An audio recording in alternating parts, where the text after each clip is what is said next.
Welcome to life line. ఇవాళ life line లో కాలేయ జీర్ణకోశ సమస్యలకు ఆయుర్వేదంలో చికిత్సా విధానాల గురించి తెలుసుకుందాం. మరి ఇవాళ లైఫ్ లైన్ కి వర్ధన్ ఆయుర్వేద హాస్పిటల్ నుండి డాక్టర్ వర్ధన్ వచ్చారు. సో డాక్టర్ తో మీరు మాట్లాడి మీకున్న సమస్యల గురించి డిస్కస్ చేయొచ్చు. మాకు డయల్ చేయవలసిన నంబర్స్ 04066660337 లేదా 338 నంబర్స్ కి కాల్ చేయండి. Hello doctor. హలో అండి. ఈ మధ్య కాలంలో అంటే లైఫ్ స్టైల్ వల్ల ఈ కొత్త వ్యాధులు రావడానికి కారణాలుగా మనం చెప్పొచ్చా అండి? డెఫినెట్గా అండి. ఒక చిన్న పాయింట్ చెప్తాను. ప్రాణభృతాం అన్నం లోకాభిధావంతే అంటారు. అంటే ఏంటంటే మన food is essential for sustaining of life. మనం ఏదైతే లైఫ్ ఉందో దాన్ని పొడిగించాలంటే, దాన్ని హాయిగా ఆరోగ్యంగా జీవించాలంటే అన్నం అనేది అవసరం. ఈ అన్నం అనేది ఎంతవరకు అవసరము అని అంటే, లోకంలో ఉన్న సమస్త విధములైనటువంటి జీవరాశులన్నిటికీ కూడా ఈ ఆహారం అనేది అవసరం. అయితే ఇక్కడ ఆయుర్వేదిక్ కాన్సెప్ట్లో వచ్చేసరికి దేహస్య ఆహార సంభవ అంటారు. అంటే మన దేహం ఏదైతే ఉందో ఇదంతా కూడా అన్నం వల్లనే సంభవిస్తుంది, మనం తినేదాన్ని బట్టే సంభవిస్తుంది అని. ఇలా తిన్న అన్నం కాస్త లోపలికి వెళ్ళి జీర్ణమైపోయి, సరిగ్గా జీర్ణమైపోయి శరీరంలో ఉన్నటువంటి టిష్యూస్ అన్నీ కూడా ఏర్పడాలి. అప్పుడు అది ప్రాసెస్ ఆఫ్ డైజెషన్ అంటాము. దాంట్లో శరీర నిర్మాణం అనేది కూడా జరుగుతూ ఉంటుంది. కాకపోతే ఇప్పుడున్నటువంటి లేటెస్ట్ జనరేషన్లో ఉన్నటువంటి జనాలందరూ కూడా రాత్రిపూట ఎక్కువగా నిద్ర మేలుకతో ఉండడం, పొద్దునంతా పడుకోవడం, ప్రయాణాలు అధికంగా చేయడం, లేదా ఏం తింటున్నామో ఎలా తింటున్నామో తెలియకుండా పని ఒత్తిడిలో ఏదో ఒకటి గ్రాబ్ చేయడం, లేదా ఎక్కువగా ట్రావెలింగ్ చేయడం, లేదా ఫాస్ట్ ఫుడ్ కల్చర్స్కి అలవాటు అయిపోవడం, దేశాన్ని, కాలాన్ని, ఋతువుని అతిక్రమించి ఆహార సేవ చేయడం. అంటే దేశాన్ని అతిక్రమించడం అని అంటే ఇక్కడ సౌత్ ఇండియాలో ఉండి చైనీస్ ఫుడ్ తినడం, లేదా ఇక్కడ ఉండి ఇంకా వేరే ఫుడ్ తినడం, అక్కడ పరిస్థితుల ప్రభావం అనుసారంగా ఫుడ్ తీసుకోకుండా వేరే పరిస్థితుల ప్రభావం వల్ల ఏర్పడేటువంటి ఆహారాన్ని తీసుకోవడం, వీటన్నిటి వల్ల అనేకమైనటువంటి లైఫ్ స్టైల్ డిజార్డర్స్ అన్నీ కూడా ఏర్పడుతున్నాయి. ముఖ్యంగా జీర్ణకోశకి సంబంధించినటువంటి డిజార్డర్స్, అంటే గ్యాస్ట్రోఇంటెస్టినల్ ట్రాక్ట్ సంబంధించినటువంటి డిజార్డర్స్, న్యూరలాజికల్ సిస్టమ్, నర్వస్ సిస్టమ్కి సంబంధించినటువంటి డిజార్డర్స్ చాలా ఏర్పడుతూ ఉన్నాయి. ఏమవుతుంది అంటే బ్రెయిన్ గట్ యాక్సిస్ అనేది ఒకటి ఉంటుందండి. బ్రెయిన్, ఇది ఫస్ట్ బ్రెయిన్. అంటే మన జీర్ణకోశానికి మొత్తం కూడా సెకండ్ బ్రెయిన్ అంటాం. అంటే మన బ్రెయిన్లో ఉన్న న్యూరాన్స్ కన్నా 100 రెట్ల న్యూరాన్లు మన కడుపులో కూడా ఉంటాయి. దీన్ని బ్రెయిన్ గట్ యాక్సిస్ అంటాం. ఆ యాక్సిస్లో ఏమాత్రం తేడా వచ్చినా అది అనేక విధములైనటువంటి గ్యాస్ట్రోఇంటెస్టినల్ డిజార్డర్స్కి దారితీస్తుంది. సింపుల్ అసిడిటీ నుంచి కాంప్లెక్స్ గ్యాస్ట్రోఇసోఫేజియల్ రిఫ్లక్స్ డిసీజ్ దగ్గర దాకా, లేదా లివర్ సిరోసిస్ దగ్గర నుంచి లివర్ జాండిస్ నుంచి లివర్ సిరోసిస్ దాకా, లేదా ఐబిఎస్, ఐబిడి ఇలాంటి అనేకమైనటువంటి ఆటోఇమ్యూన్ డిజార్డర్స్ అన్నిటికీ కూడా ఈ జీర్ణ వ్యవస్థనే కారణమవుతుంది. ఆయుర్వేదంలో ఒక చిన్న కొటేషన్ ఉందండి, బలవర్ణం ఆరోగ్యం ఆయుశ్చ ప్రాణశ్చాగ్నే ప్రతిష్ఠితం అంటాం. అంటే మన శరీరానికి కావాల్సిన బలము, కావాల్సినటువంటి వర్ణము, ఆరోగ్యము, కాంతి, శాంతి ఇవన్నీ కూడా అగ్నిని ఆధారం చేసుకునే ఉంటాయి. కాబట్టి అగ్నిని కాపాడుకోవాలి అని శాస్త్రం చెప్తూ ఉంటుంది. శాంతే అగ్నౌ మ్రియతే యుక్తే చిరంజీవత్యనామయ రోగస్యాద్ వికృతం మూలం అగ్ని తస్మాత్ నిరుచ్యతే అంటారు. అంటే ఈ అగ్ని గురించి చెప్తూ అగ్నిని కరెక్ట్గా ఉంచుకున్నట్లయితే ఆరోగ్యం సంభవిస్తుంది, అగ్నిని చల్లారిపోతే మరణం సంభవిస్తుంది, అగ్నిలో తేడాలు వస్తే అనేక విధములైనటువంటి రోగాలకు దారితీస్తాయని 5000 సంవత్సరాల కిందనే చెప్పారండి. ఇవన్నీ కూడా లైఫ్ స్టైల్ డిజార్డర్స్, ఇప్పుడు చేస్తున్నటువంటి ఆహారపు అలవాట్ల తేడాల వల్ల మనం తెచ్చుకుంటున్నటువంటి వ్యాధులండి. మనమే తెచ్చుకుంటున్నాం అనమాట వ్యాధులన్నీ కూడా. సో డాక్టర్, జనరల్గా ఈ లివర్ గురించి మనం మాట్లాడుకుందాం. లివర్కి ఆయుర్వేదంలో ఉన్న డెఫినేషన్ ఏంటండి? అది దానికి వచ్చే వ్యాధులు ఏంటి? లివర్ ఒకటండి, లివర్ అనేది ఓల్డ్ ఇంగ్లీష్లో కనుక తీసుకున్నట్లయితే, జర్మనైజ్డ్ ఇంగ్లీష్లో ఒరిజినల్గా లివర్ అనే దానికి అర్థం తీసుకుంటే వాళ్ళు చెప్పిన పాయింట్ లైఫర్ అని. అంటే liver is nothing but life giver. ఇప్పుడున్నటువంటి లేటెస్ట్గా ఉన్నటువంటి మన టెక్నాలజీ ఇదంతా డెవలప్ అయిపోయి మనం గుండెకి ఎక్కువ ప్రాధాన్యత ఇస్తూ ఉంటాం. కానీ నిజానికి liver is a strategically placed organ. అంటే చాలా స్పెషల్, ఉన్నతమైన స్థానంలో ఉంటుంది. ఇది మీరు కరెక్ట్గా చూసినట్లయితే పై బాడీకి కింది బాడీకి మధ్యలో ఉంటుంది. గుండె పై బాడీలో ఉంటుంది. లివర్ని చూసినట్లయితే exact middle part of the బాడీలో ఉంటుంది. నిజానికి చెప్పినట్లయితే లివర్ 500 రకాల ఫంక్షనాలిటీస్ని చేస్తూ ఉంటుంది. మన డైజెషన్ మెటబాలిజంతో పాటుగా డీటాక్సిఫికేషన్ అనే ఒక స్పెషల్ ప్రొసీజర్ చేస్తూ ఉంటుంది. అంటే మనం ఒక చిన్న కొటేషన్ ఉంటుంది, what ever you eat, what ever you drink, what ever you breath, what ever you apply on to your skin, it has to first reach your liver to get purified. అంటే మనం ఏం తిన్నా, ఏం తాగినా, ఏం గాలి పీల్చుకున్నా, లేదా స్కిన్ మీద ఎక్కడ ఏం పూసుకున్నా అది కాస్త ఫస్ట్ లివర్కి చేరి అక్కడ ఫస్ట్ పాస్ మెటబాలిజం అనేది ఒకటి ప్రాసెస్ జరుగుతుంది. అంటే అక్కడ బ్లడ్ ప్యూరిఫై అయ్యి అక్కడి నుంచి గుండెకు వెళ్తుంది. గుండె ఏం చేస్తుంది, సింప్లీ పంపింగ్ ఆర్గన్ అది, అక్కడి నుంచి మొత్తం శరీరానికి వెళ్తుంది. కానీ నిజానికి పని చేసేదంతా కూడా లివర్. ఇంకొక కొటేషన్ ఉంటుంది, when your brain, heart and kidney damage your body, it is your liver that gets damaged. అంటే ఎక్కువగా కోపం తెచ్చుకున్నా, ఎక్కువగా ఆలోచించినా, ఎక్కువగా గుండె కొట్టుకున్నా, ఎక్కువగా కిడ్నీ ఫంక్షనల్ చేసినా కిడ్నీకి ఏం కాదు, గుండెకి ఏం కాదు. ఆఫ్టర్ ఆల్ ఫైనల్గా ఏమవుతుందంటే లివర్కి డ్యామేజ్ జరుగుతుంది. సో ఇక్కడ లివర్ని ఆయుర్వేదంలో యకృత్ అంటారు. యా అంటే అనేక విధములైనటువంటి, కృత్ అంటే కార్యములను చేసేది, యథాతథం కరోతీతి యకృత్ అని కూడా అంటారు. అంటే ఏంటంటే లివర్లో ఒక స్పెషలైజ్డ్ ప్రాపర్టీ ఉంది. ఒక 20% ఒకటే మిగిలిపోయి 80% లివర్ డ్యామేజ్ అయిన పరిస్థితుల్లో కూడా అది పూర్తిగా రీజువనేట్ అయ్యేటువంటి కెపాసిటీ కలిగిన ఒకే ఒక ఆర్గాన్. దీన్ని పునర్నవం, నిత్య నూతనం అంటాం కూడా. అంటే ఏంటంటే ఆ యకృత్ అనేది మళ్ళీ దానంతలో అది పూర్తిగా రీజువనేట్ అయ్యి పూర్తిగా రీగ్రో అవ్వగలదు. అలాంటిది ఈ లివర్ ఫంక్షనాలిటీ అన్నమాట. సో అలాంటిది ఈ లివర్ని కాపాడుకున్నట్లయితే మనకి సింపుల్ జాండీస్ నుంచి లేదా సింపుల్ అసిడిటీలు రాకుండా డైజెషన్ మెటబాలిజం కరెక్ట్ అయ్యి డీటాక్సిఫికేషన్ అయ్యి విటమిన్లన్నీ కూడా సెక్రెట్ అయ్యేటువంటి పరిస్థితులు ఏర్పడుతూ ఉంటాయి. ఇప్పుడు మనం చేస్తున్నటువంటి జీవన విధానం ఏదైతే ఉందో, ఏదైతే ఆహారపు అలవాట్లు ఉన్నాయో, ఆహార లోపాలు ఉన్నాయో, వీటన్నిటి వల్ల లివర్ కాలేయం మీదనే ఎక్కువ దెబ్బ పడుతూ ఉంటుంది. ఆ లివర్ అనేది ఇంకా స్పెషాలిటీ ఏంటంటే అది పూర్తిగా వ్యాధి ఏర్పడిన దాకా మీకు ఏ లక్షణం కనబడదు. కాబట్టి ఈ రోజు నుంచి ఇప్పటి నుంచే మనం లివర్ని కాపాడుకునే ప్రయత్నం చేస్తే రేపు రాబోయే వ్యాధిని కూడా తగ్గించుకునే పరిస్థితి చేయొచ్చు. ఎస్, మీతో మాట్లాడడానికి కాలర్స్ ఉన్నారండి. ఆదినారాయణ కాల్ చేశారు ప్రకాశం జిల్లా నుండి. ఆదినారాయణ గారు, హలో, చెప్పండి. నమస్కారం. నమస్తే. నమస్కారం అండి, చెప్పండి సార్. నేను కాళ్ళు కింద యాలు తీసి ఉళ్ళు దిగి ఇంత లావు అవుతా ఉన్నాయి సార్. ఓకే. అది మాగానే వెయిట్ 112 కేజీలు ఉన్నాను. ఓకే. అసలు మామూలుగా కళ్ళు కూడా కొద్దిగా ఇదిగా ఉన్నాయి, కాళ్ళే బాగా వాసే. రెస్ట్ తీసుకుంటే పూర్తిగా ఇది అయిపోతుంది వల్ల. ఒకటండి, కాళ్ళ వాపులు అంటే నార్మల్గా దీన్ని పెడల్ ఎడిమా అంటాము. ఆయుర్వేదంలోకి వచ్చేసరికి శోధ అంటాము. అంటే ఆ శోధ అనేది ఎప్పుడు కలుగుతుందంటే బాడీ వెయిట్ పెరిగిందనుకోండి, ఆ మెటబాలిక్ రేటు ఎక్కువ అయిపోయి, అంటే తగ్గిపోయి లోపల బ్లడ్ సర్క్యులేషన్, బ్లడ్ పంపింగ్ అనేది సరిగ్గా జరగకపోవడం వల్ల అక్కడ ఎక్స్ట్రా సెల్యులర్ ఫ్లూయిడ్ అక్యుములేట్ అయిపోతూ ఉంటుంది. నిజానికి ఏంటంటే మీరు రాత్రిపూట కొంచెం ఎత్తు పెట్టుకొని పడుకుంటే తెల్లారేసరికి తగ్గిపోతుంది. రేపు పొద్దున మళ్ళీ మీరు నిలబడ్డారు, వాకింగ్ చేశారు, మీ పనులు మీరు స్టార్ట్ చేశారనుకోండి, అప్పుడు మళ్ళీ కూడా ఏర్పడుతూ ఉంటుంది. ఇది ఒబేసిటీ రిలేటెడ్ పెడల్ ఎడిమా అంటాము. అలా పెడల్ ఎడిమా రావడానికి చాలా కారణాలు ఉన్నాయండి. ముఖ్యంగా కిడ్నీ ఫంక్షనాలిటీలో తేడా ఉంటే అప్పుడు కూడా మీకు పెడల్ ఎడిమా రావచ్చు. లేదా డయాబెటీస్ లాంటి కండిషన్ నుండి డయాబెటిక్ నెఫ్రోపతిలోకి ఎంటర్ అయిపోతూ ఉంటే అప్పుడు కూడా పెడల్ ఎడిమా రావచ్చు. లేదా లివర్లో ఒక కండిషన్ ఉంటుంది, లివర్ సిర్హోసిస్ ఆఫ్ లివర్ అంటాం. అంటే మన లివర్ ఏదైతే ఉందో అది ఒక 1400 నుంచి 1600 గ్రాములు ఉంటుంది ఇటు రైట్ సైడ్. అది కాస్త బ్రౌన్ కలర్ ఉంటుందన్నమాట. అది మీకు ష్రింక్ అయిపోతూ మనం తీసుకునేటువంటి ఆల్కహాల్ కానీ, లేదా స్ట్రెస్ ఎక్కువగా తీసుకోవడం కానీ, లేదా ఇతర ఆహారపు అలవాట్లు సరిగా లేకపోవడం, సరిగా తినకపోవడం వల్ల అదంతా కుంచుకుపోయినట్టు అయిపోయి గట్టితనాన్ని పొందుతుందన్నమాట. అప్పుడు లివర్ ఫంక్షనాలిటీలో తేడా వస్తుంది.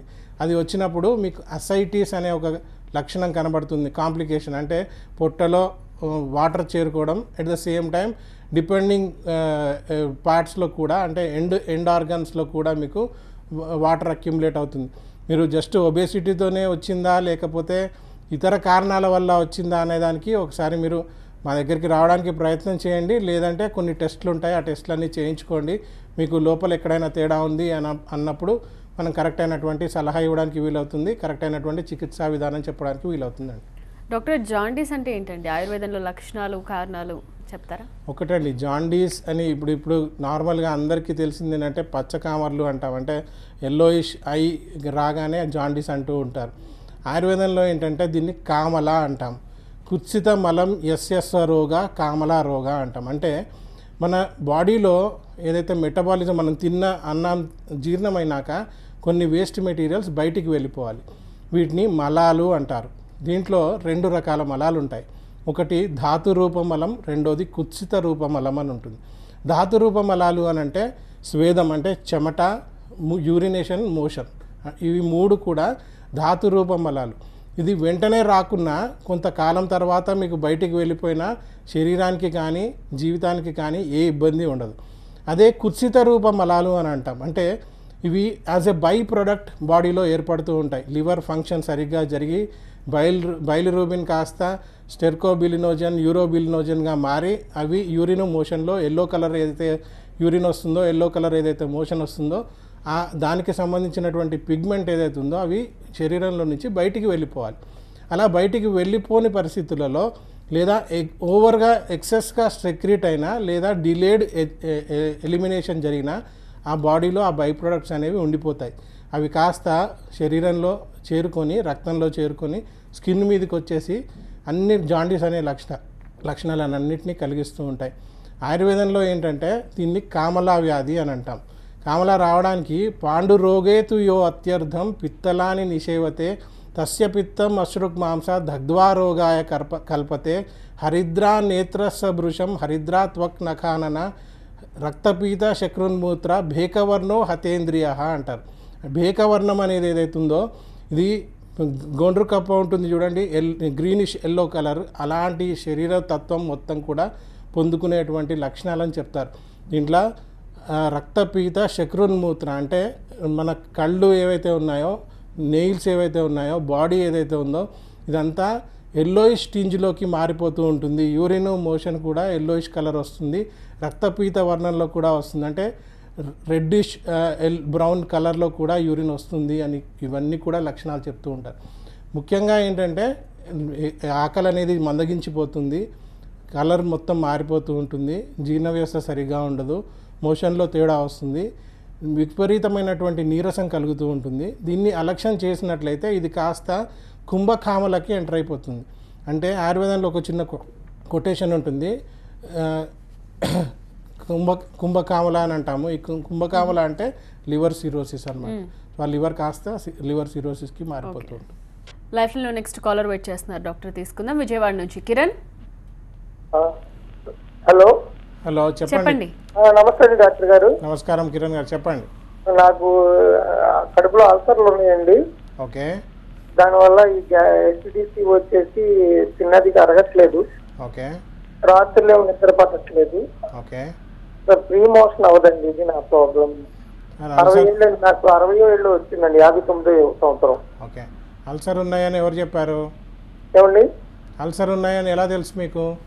అల్సర్ అంటే ఎండోస్కోపీ చేశారండి.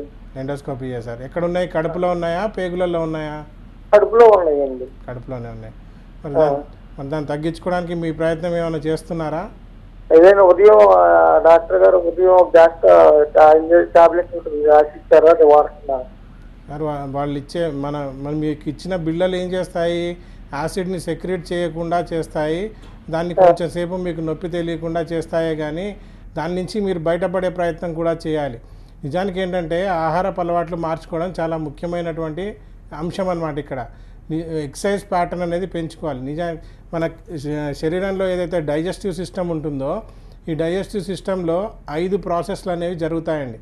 5 ప్రాసెస్లు ఉంటాయి, 5 ఫేజులుగా జరుగుతాయి. ఒకటి తినడం, ఇంజెషన్ అంటాం, రెండోది డైజెషన్ అంటాం, మూడోది అబ్జార్ప్షన్ అంటాం, నాలుగోది అసిమిలేషన్ అంటాం, ఐదోది ఎజెషన్ అంటాం. అంటే తినడము, జీర్ణం అవ్వడము, శరీరానికి పట్టడము, శరీరంలో ఎనర్జీగా మారడము, బయటికి వెళ్ళిపోవడం, టాక్సిక్ మెటీరియల్స్ అన్నీ కూడా బయటికి వెళ్ళిపోవడం. ఇవన్నీ సవ్యంగా జరగాలి అని అంటే మన ఆహారపు అలవాట్లు కూడా సవ్యంగా ఉండాలి.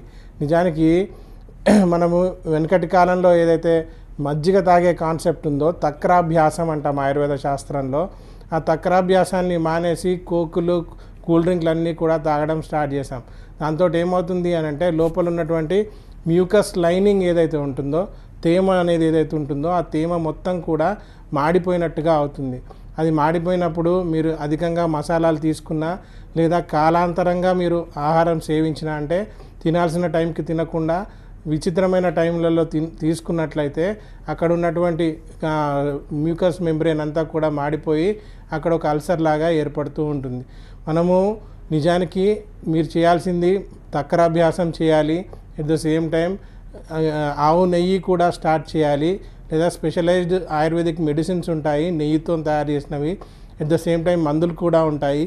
వాటితో పాటుగా మీ ఆలోచన విధానాన్ని కూడా తగ్గించుకునే పరిస్థితి చేయాలి. ఇవన్నీ కూడా కరెక్ట్గా తెలియాలి అని అంటే ఒకసారి మీరు విజయవాడ అంటున్నారు, మన విజయవాడలో మన బ్రాంచ్ కూడా ఉంది. మీ స్క్రోల్ అయ్యే నెంబర్స్కి ఒకసారి ఫోన్ చేసి అక్కడికి వచ్చి డాక్టర్ గారిని కలిస్తే మీకు కరెక్ట్ అయినటువంటి సలహా సూచన ఇవ్వడానికి వీలవుతుందండి. డాక్టర్, అలాగే ఈ ఫ్యాటీ లివర్ అని ఎక్కువగా మనం వింటుంటాం. Fatty liver and liver cirrhosis అంటే ఏంటండి? ఒకటండి, మన లివర్లో ఏమవుతుందంటే functional unit of liver is called hepatocyte అండి. అంటే లివర్లో కొన్ని కణాలు ఉంటాయి, వీటిని హెపటోసైట్స్ అంటాం. నార్మల్గా ఉన్న లివర్లో హెపటోసైట్స్ ఎక్కువగా ఉంటాయి. అదే ఫ్యాటీ లివర్లో ఏమవుతుంది అంటే ఆ హెపటోసైట్స్ మధ్యలో ఫ్యాట్ సెల్స్ అనేవి అక్యుములేట్ అవుతూ ఉంటాయి, అంటే కూడుకుంటూ ఉంటాయి. నిజానికి ఫ్యాటీ లివర్ డిసీజ్ అనేది పెద్ద డిసీజే కాదు. అందరికీ ఇప్పుడు ఎవరు స్కాన్ చేయించుకున్నా మనం తింటున్నటువంటి ఆహారపు అలవాట్ల వల్ల అందరికీ కూడా ఫ్యాటీ లివర్ డిసీజ్ అనేది ఉంటూనే ఉంటుంది. కాకపోతే దాంట్లో గ్రేడ్స్ ఉంటాయి, first, second, third, fourth grades అని ఉంటాయి. సెకండ్ గ్రేడ్ తర్వాత అయితే దాన్ని నెక్స్ట్ స్టేజ్ ఆఫ్ ద డిసీజ్కి వెళ్ళేటువంటి ఛాన్సెస్ ఉంటాయి. ఈ ఫ్యాటీ లివర్లో కూడా 4 రకాల ఫ్యాటీ లివర్స్ ఉంటాయి. ఆల్కహాలిక్ ఫ్యాటీ లివర్ డిసీజ్ అంటాము, non alcoholic fatty liver disease అంటాము, ఇంకోటి NASH అంటాం, నాన్ ఆల్కహాలిక్ స్టీటోహెపటైటిస్ అంటాం. ఇది next stage of the disease. దాని తర్వాత లివర్ సిరోసిస్కి మారిపోతూ ఉంటుంది. నిజానికి ఇంతకుముందు చెప్పినట్టుగా లివర్ సిరోసిస్ అంటే ఏవైతే లివర్ నార్మల్ కండిషన్గా ఉందో అది స్కారింగ్ అండ్ ఫైబ్రోసిస్ అనేది ఏర్పడుతుంది. అంటే ఉన్నది సైజు 1400 గ్రాములు ఉన్నది కాస్త ష్రింక్ అయిపోయి పెచ్చు కట్టినట్టుగా నల్లగా అయిపోయి ష్రింక్ అయిపోతుంది అనమాట. అయిపోయి పెద్ద పెద్ద నాడ్యూల్స్ లాగా ఫామ్ అయిపోతూ ఉంటాయి. ఆ స్టేజ్లో లివర్ పనితనం పూర్తిగా మారిపోతూ ఉంటుంది. దాన్ని ఇంకా అలక్ష్యం చేసినట్టయితే లివర్ క్యాన్సర్కి, మరణానికి కూడా ఛాన్సెస్ ఎక్కువ ఉంటాయి. లివర్ ఫెయిల్యూర్ దాకా కూడా అయ్యే ఛాన్సెస్ ఉంటాయి. అలాంటిది ఇతర వైద్య విధానాలలో లివర్ సిరోసిస్కి రివర్సబుల్ కండిషన్ కాదండి, ఇర్రివర్సబుల్ అంటారు. కానీ ఆయుర్వేద చికిత్సా విధానంలో స్పెషలైజ్డ్ ప్రొసీజర్స్ ఉన్నాయి. ఆగ్నేయ చికిత్స అనేది ఉంది. దానివల్ల మన లివర్ని నార్మలైజ్ చేయొచ్చు. కానీ ఎంతవరకు చేయొచ్చు అనేది పేషెంట్ టు పేషెంట్ డిఫర్ అవుతుంది. కంపల్సరీగా పేషెంట్ని చూసి మనం మాట్లాడాల్సినటువంటి అవసరం ఉంటుంది. ఈ మధ్య 2.5 నెలల కింద విజయవాడలో ఒక పేషెంట్, 63 year old పేషెంట్కి, ఫీమేల్ పేషెంట్కి ఇలానే ఫస్ట్ స్కాన్ చేసినప్పుడు లివర్లో హైపోఎకాయిక్ రీజియన్ 3.5 centimeters దాకా హైపోఎకాయిక్ రీజియన్ ఉంది అని చెప్పారు. అంటే ఒక చిన్న కంతి లాంటిది ఉందని చెప్పారు.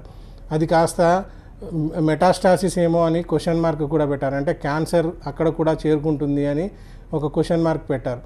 ఆయుర్వేదం మందులు ఇచ్చిన తర్వాత, మా దగ్గర మందు ఇచ్చిన తర్వాత, మొన్న 30th April రిపోర్ట్ తీయిస్తే అలాంటి హైపోఎకాయిక్ రీజియన్, ఇంతకుముందు ఉండినటువంటి హైపోఎకాయిక్ రీజియన్ ఇప్పుడు కనబడట్లేదు అని కూడా లేటెస్ట్ రిపోర్ట్ వచ్చింది. అంటే అలాంటి క్యాన్సర్కి వెళ్ళేటువంటి పరిస్థితుల్ని కూడా మనం వెనక్కి మార్చొచ్చు. హెపటైటిస్ లాంటి కండిషన్స్ని కూడా నార్మలైజ్ చేయొచ్చు. కాకపోతే పేషెంట్ ఎంత సివియర్గా డ్యామేజ్ జరిగింది, లివర్ ఎంత డ్యామేజ్ జరిగింది అనేది తెలుసుకొని చికిత్స చేయాల్సినటువంటి అవసరం ఉంటుంది. ఎస్, నెక్స్ట్ కాలర్ వెయిట్ చేస్తున్నారండి కామారెడ్డి నుండి. అచ్యుత్ రెడ్డి గారు. హలో అచ్యుత్ గారు చెప్పండి. లైన్ కట్ అయినట్టుంది. సో గాల్ బ్లాడర్ స్టోన్స్కి ట్రీట్మెంట్ గురించి ఒకసారి మాట్లాడండి. ఒకటండి, మన కిడ్నీలో ఏ విధంగానైతే రాళ్ళు ఏర్పడుతూ ఉంటాయో మన చేదు తిత్తి అంటాము. అంటే గాల్ బ్లాడర్ అనేది లివర్లో ఒక చిన్న ఆర్గన్, చేదు తిత్తి లాంటిది ఉంటుంది. దీంట్లో కూడా రాళ్ళు ఏర్పడుతూ ఉంటాయి. కాకపోతే కిడ్నీలో వచ్చేటువంటి రాళ్ళని వెంటనే పూర్తిగా పగిలిపోయి మొత్తంగా బయటకు తీసుకొచ్చే విధానం ఉంది. కానీ గాల్ బ్లాడర్ స్టోన్స్కి ఇతర వైద్య విధానాలలో గాల్ బ్లాడర్ని పూర్తిగా కోసివేయడమే మాత్రమే ట్రీట్మెంట్ అనమాట. అంటే దీన్ని కోలిసిస్టెక్టమీ అని ఒక ఆపరేషన్ చేస్తారు. దానివల్ల వచ్చేటువంటి ప్రథమ కాంప్లికేషన్ ఏంటంటే నెక్స్ట్ దాని తర్వాత ఫ్యాట్ డైజెషన్ అనేది తేడా వస్తుంది. ఒక చిన్న పులావ్ తిన్నా లేదా బిర్యానీ తిన్నా లేదా ఆయిల్తో ఏది తయారు చేసి తిన్నా అధికంగా మోషన్స్ అయిపోవడము, ఐబిఎస్ సిమ్టమ్స్ అన్నిటికీ కూడా దారితీస్తూ ఉంటుంది. ఈ గాల్ బ్లాడర్ స్టోన్స్ని ఆయుర్వేదంలో పిత్తాష్మరి అంటాం. ఇది ముఖ్యంగా 3 రకాల స్టోన్స్గా మారుతూ ఉంటాయి. దాంట్లో కొలెస్ట్రాల్తో అయ్యేది ఒక స్టోన్ అయితే మిక్స్డ్గా ఒకటి ఉంటుంది, నెక్స్ట్ బైల్ జ్యూస్తోని కూడా మిక్స్డ్ అయ్యేది కూడా ఉంటుంది. ఏదేమైనా పిత్తాష్మరిలో పిత్తాశయంలో జనించేటువంటి అష్మరీలకి కూడా ఆయుర్వేదంలో సర్జరీ లేకుండా చికిత్స చాలా బాగా ఉంది. ఈవెన్ 19 mm ఉన్నటువంటి గాల్ బ్లాడర్ స్టోన్స్ని కూడా ఒక 3 to 6 monthsలో మనం తగ్గించడం జరిగింది. చాలామంది పేషెంట్స్ ఉన్నారు. ఎవిడెన్స్డ్ బేస్డ్ మెడిసిన్ గురించి చెప్తున్నాను నేను. అన్నీ కూడా రిపోర్ట్స్ అన్నీ మా దగ్గర అవైలబుల్ ఉన్నాయి.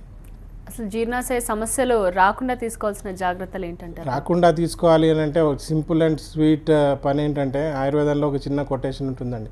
హితాహార విహారానాం సదాచార నిషేవనాం లోకద్వయ వ్యపేక్షానాం జీవితం అమృతాయతే అని ఉంటుంది. అంటే హితకరం, మీకు ఏది హితకరం ఏది అహితకరం అనేది ఫస్ట్ తెలుసుకునే ప్రయత్నం చేయాలి. నాకు ఈ ఫుడ్ పడుతుంది, ఈ ఫుడ్ పడట్లా. సో అది తెలుసుకున్న తర్వాత హితకరమైనటువంటి ఆహార సేవన చేయాలి. ఎట్ ద సేమ్ టైం హితకరమైనటువంటి విహార సేవన కూడా చేయాలంటే ఎక్సర్సైజ్ ప్యాటర్న్ని కూడా పెంచుకోవాలి. దీంతో పాటుగా మన మెంటల్ ఆస్పెక్ట్ని కూడా కామ్గా ఉంచుకునే ప్రయత్నం చేయాలి. At the same time spiritually స్ట్రాంగ్గా ఉండే ప్రయత్నం చేయాలి. అప్పుడు జీవితం అమృత తుల్యంతో సమానం అని చెప్తూ ఉంటారు ఆయుర్వేదంలో. సో చేసేది ఏంటంటే కరెక్ట్ ఎక్సర్సైజ్ చేసుకొని, కరెక్ట్ అయినటువంటి ఆహారం తీసుకొని, కరెక్ట్ అయినటువంటి జీర్ణ వ్యవస్థని పెంపొందించుకొని, మీ అగ్నిని కరెక్ట్ చేసి లోపల ఉన్న టాక్సిన్స్ అన్నింటినీ బయటికి నెట్టేస్తే లైఫ్ ఎక్స్పెక్టెన్సీ పెరుగుతుంది, ఆరోగ్యంగా కూడా ఉంటారు. అంటే ఆయుర్వేదంలో ట్రీట్మెంట్ రిజల్ట్స్ అన్నది ఏ సమస్యకైనా ఎప్పటి నుంచి చూస్తామండి? మొదలుపెట్టినప్పటి నుంచి? మీరు అడిగిన క్వశ్చన్కి ఆన్సర్ చెప్తానండి. డైరెక్ట్ ఆన్సర్ ఏంటంటే కొన్ని మందులు ఉన్నాయి, కొన్ని వ్యాధులు ఉన్నాయి, వాటికి చాలా టైం పడుతుంది. ఇప్పుడు జీర్ణ వ్యవస్థ అనుకోండి, మీరు వెల్లుల్లి ఒకసారి తిని చూడండి, మీకు వెంటనే ఆన్సర్ వస్తుంది. సో మీరు మిరియాల పొడి వేసుకొని చూడండి, వెంటనే ఆన్సర్ వస్తుంది. వంటింటి చిట్కాలన్నీ కూడా ఇమీడియట్గా ఆన్సర్ వచ్చేవి. ఆయుర్వేదంలో చికిత్సలు ఎలా ఉంటాయంటే మా దగ్గరికి వచ్చేటప్పటికే ఇంత పెద్ద ఫైల్ వేసుకొని వస్తారండి. సో అన్నీ అయిపోయాక, డెత్ బెడ్ మీదకి వచ్చాక, లివర్ సిరోసిస్ కూడా అయిపోయి మొత్తం కాళ్ళన్నీ వాసిపోయాక మా దగ్గరికి వస్తారు. ఆ స్టేజ్లో బాడీని రీకూప్ చేయడానికి, బాడీకి హీలింగ్ మెకానిజంని ఇండ్యూస్ చేయడానికి కొంచెం టైం పడుతుంది. So it may be between 3 to 6 months or it may be immediate. మొన్న ఒక పేషెంట్కి, ఖమ్మం నుంచి వచ్చిన పేషెంట్కి మెడిసిన్ ఇచ్చాం. 15 రోజులలో కాళ్ళు వాపు మొత్తంగా తగ్గిపోయి లివర్ సిరోసిస్ కూడా చాలా మట్టుకు నయమైంది. అట్లా చెప్పలేము, ఎవరి బాడీ కండిషన్ని బట్టి డిఫర్ అవుతూ ఉంటుంది. ఆల్రైట్ అండి, thank you so much doctor Vardhan గారు. థ్యాంక్ యూ అండి. ఇది వాటి లైఫ్ లైన్. చేస్తూనే ఉండండి టీవీ 9.